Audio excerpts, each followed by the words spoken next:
કેવો હતો રાવણ? હા, એ રાવણ શું હતો?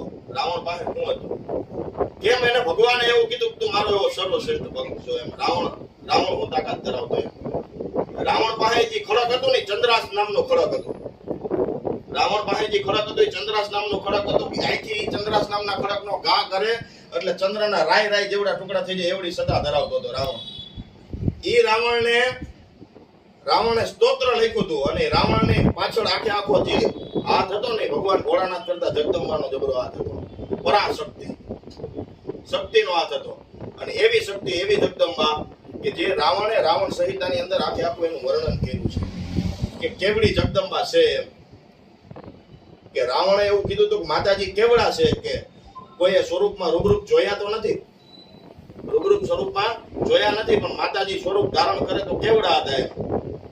કે અહી રાવણ અને મહી રાવણ એ બે પતાળમાં હતા.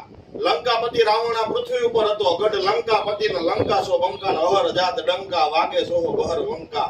ઈ રાવણ ને ઈ માતાજીને સ્તુતિ કરતો હતો ને રાવણને માતાજીની સ્તુતિ કરતા માતાજીનો ખાલી આમ પગના તોડાનો ઝાંઝરનો ઝણકાર થયો. ખાલી કાનની માલિકો અવાજ આવ્યો કે હિચર મિચર નામના કાનની માલિકો ઝણકાર પડ્યા ને તે રાવણને ખાલી એટલું જણક થયું કોક દેવી શક્તિનો આભાસ છે.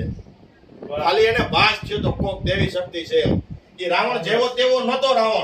રાવણ પાસે એવી તાકાત હતી કે રાવણ મેરુ પર્વતનો હિમોકડો કરતો.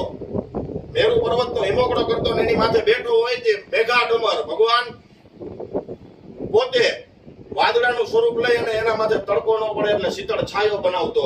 અને ઈ મંદોદરી નારી વેગો હિચકતો. એ મંદોદરીની કાનની માલી પર એવી બૂટ હતી કે એની માલી પર એવો ઝણકડાટ હતો કે મંદોદરી હેલારો મારે ને કાનની બૂટની માલી પર હેલારો થાય ને તો એમ થાય કે 14 લોક બ્રહ્માંડની માલી પર આકાશની માલી પર વીજળી હળાવા દે છે. એવો રાવણ. ઈ રાવણને ખાલી માતાજીના પગના તોડાના ઝાંઝરના ઝણકડાટ થયા અને ભાસ થયો કોક દેવી શક્તિ છે, કોક માં છે. અને ઈ માને વિનવવા માટેથી, માના દર્શન કરવા માટેથી, માતૃ તત્વના દર્શન કરવા માટેથી, માં શું છે એ તત્વ માટેથી ખાલી રાવણે બે શબ્દ એવા કીધા કે માં શું કહેવાય, માં કેવડી મોટી છે. હે કે મહિષાસુર નામનો રાક્ષસ આખી પૃથ્વી ઉપર પગ મૂકે ને તો ખાલી અંગૂઠા પર જગ્યા હતી ને એમાં મહિષાસુર એવડું સ્વરૂપ લઈ શકતો હતો. તો જેથી માતાજી એને મહિષાસુરને મારવા જેથી જબરું સ્વરૂપ ધારણ કર્યું ને તેથી મહિષાસુર એની પાસે ખાલી એક વેંત જેવડો લાગતો હતો. એવડી જગદંબા છે.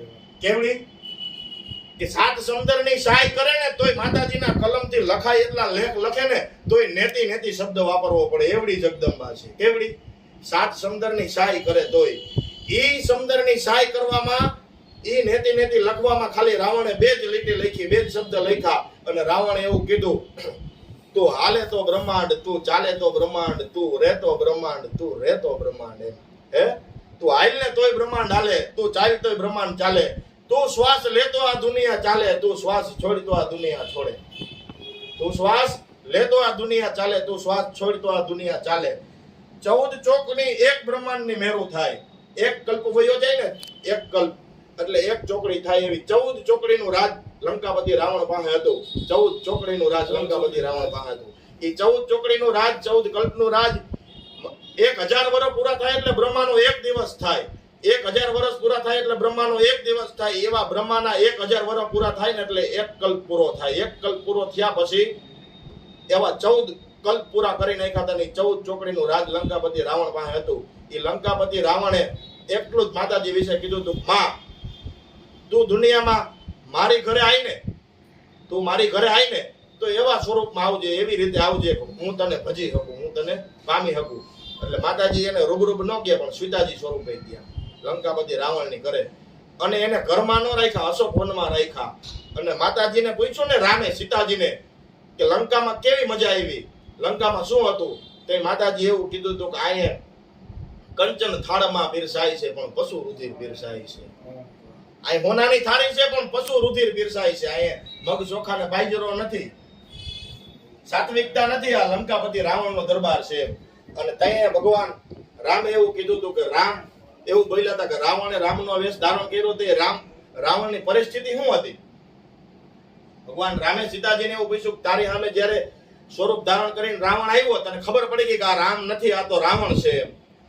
ત્યાં રાવણની પરિસ્થિતિ શું હતું? ત્યાં સીતાજી એવું કીધું હતું કે મને એમાં બાળક તણો બોલ દેખાય, એ મને નાનો એવો લાગે. હે સમદર ગજાવે સૃષ્ટિ સમજાવે એ મને બાળક જેવો લાગે. અરે રામ તું મારો ભરથાર હતો પણ એ મને બાળક જેવો લાગે. રાવણ એને બાળક લાગતો હતો એટલે એવું કીધું હતું કે એ સૃષ્ટિની માલિકો રામ એક તીરના કામઠાની માલિકોથી ભલકું મારે ને તો ઇન્દ્રનો પુત્ર જયંત રહ્યો ને એના હારુથી રામે બાણ પાછું નહોતું આવ્યું. ઇન્દ્રને પરસેવો વળી ગયો હતો, જયંતને પરસેવો વળી ગયો હતો, તોય રામનું બાણ પાછું નહોતું વળ્યું અને સીતાજીના પગમાં આવીને પગે લાગવું પડ્યું. તો આજની માલિકો ચિત્રકૂટની માલિકોની જગ્યા સ્થિર છે. ઈ રામ જ્યારે રાવણને મારવા હારુથી આખો સમુદ્ર ખારો બાંધી અને જાય છે અને ઈ રાવણ પોતે ઘમઘોર યુદ્ધ કરીને રાવણ એને જીતી જાય છે. ભગવાન રામ ઈ રાવણને હરાવવા માટે ઘાસના તિલકાને લઈ અને ભગવતી જગદંબા એમ મુખે તું આને ટપતો નહીં નગર રાવણ તારું ભડકો થઈ જાય. એ જગદંબા કેવડી છે, એ માતાજી કેવડી છે, એ સ્વરૂપ કેવડું હોય છે, એ દુનિયા કેવડી છે કે એની પરાકાષ્ઠા કેવડી છે, એનું સતીત્વનું સત કેવડું હોય છે.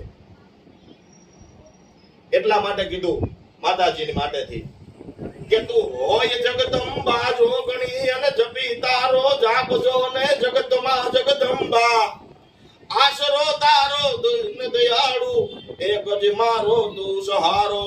આશરો તારો તું એક જ મારો દીન દયાળુ આપથી જબરો ટેકો માં તું સહાય કરજે સમરથ વહેલી. હે સહાય કરજે સમરથ વહેલી ને આવજે. વાહ, ખૂબ સરસ.